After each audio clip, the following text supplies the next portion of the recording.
Hello' friends, নমস্কাৰ, আসসালামু আলাইকুম। আজি মই এটা বৰালি মাছৰ মাথাৰ পিচেৰে দি এটা পালেং শাক আৰু বিলাহীৰে এটা জোল তৰকাৰী বনাম। আপোনালোকে চাই থাকক, লগত থাকক। এয়া কেৰাহী বহাই দিলোঁ, গৰম হৈ আছে। আৰু এইফালে মই পালেং শাক কাটি বাচি ভালকৈ ধুই পানী নিগৰাই লৈছোঁ। কেৰাহী গৰম হৈছে, তেল দি দিলোঁ। এতিয়া মই অলপ তেলটো গৰম হ'লে তাতে পিঁয়াজ অকণ ভাজি ল'ম। এয়া চাওক, জিৰা অকণ দি দিলোঁ।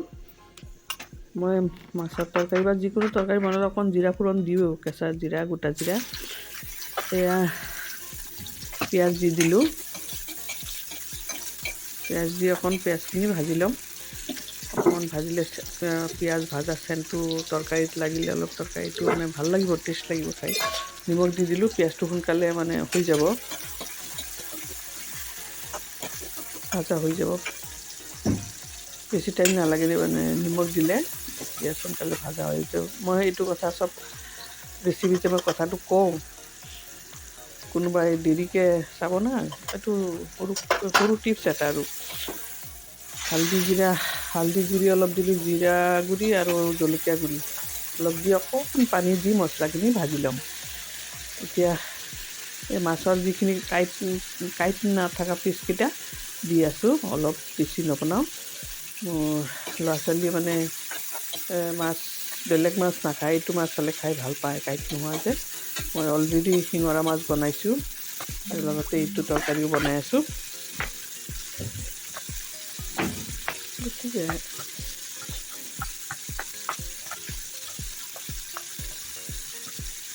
মই বিলাহীও এটা ধুনীয়াকৈ কাটি লৈছোঁ সৰু সৰুকৈ। মাছখিনিৰ লগত বিলাহীখিনিও ভাজি ল'ম। বিলাহীখিনি অকণমান ভাজা হ'লে মাছখিনিৰ লগত, তাৰপিছত মই পালেং শাকখিনি যে নিগৰাই থৈছোঁ কাটি বাচিখিনি, সেইখিনি অলপ পিচ কৰি ল'ম। মছলাখিনি মাছৰ লগত অলপ হৈছেই ভুনা, অকণমান পানী দি ল'লোঁ, লাগি ধৰিব নহ'লে বেছিকৈ ভাঙি যাওঁ মাছখিনি। মাছৰ পিচখিনি মই আচলতে সুদা ভুনা খাবলৈ সৰু সৰুকৈ কাটি থৈছিলোঁ, ডাঙৰ পিচ নহয়। এয়া পালেং শাকখিনি অলপ পিচ কৰি দি আছোঁ, নহ'লে কেৰাহীত দিওঁতে দিগদাৰ হ'ব ন। ডাঙৰ পিচ অলপ চুটি কৰি দি আছোঁ। কোনে পালেং শাকেৰে মাছৰ জোল ভাল পায় জনাব কমেণ্ট কৰি। মোৰ ভিডিঅ' চাই যদি ভাল লাগে তেনেহ'লে আপোনালোকে লাইক কৰিব, শ্বেয়াৰ কৰিব আৰু ছাবস্ক্ৰাইব কৰিব। ঠাণ্ডাৰ দিনত কিন্তু এইটো মাছৰ তৰকাৰী খাই ভাল লাগে। মই যিকোনো মাছেৰে পালেং শাক দি জোল বনালে লগত বিলাহী দি মই বিৰাট ভাল পাওঁ খাই। কাৱৈ মাছ দিও ভাল লাগিব, ডাঙৰ মাছৰ পিচ দি ভাজি কৰি লগত দি বনালেও ভাল লাগিব। এয়া কাটি দি দিলোঁ গোটেইখিনি। অকণমান পানী দিম, বহুত বেছি পানীৰ দৰকাৰ নাই। শাকেও অলপ পানী এৰিব। অলপ ওলটাই দি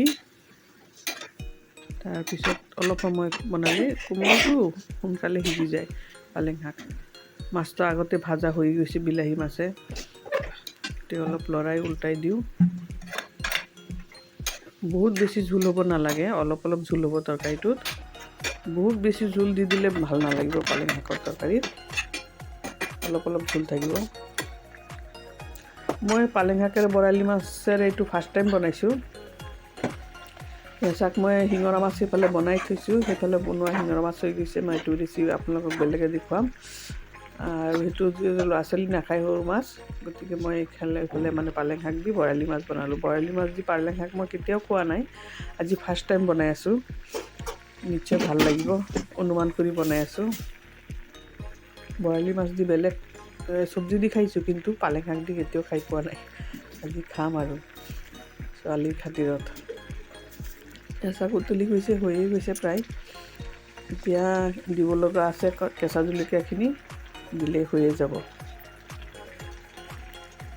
চাওক, সোনকালে হৈ আছে।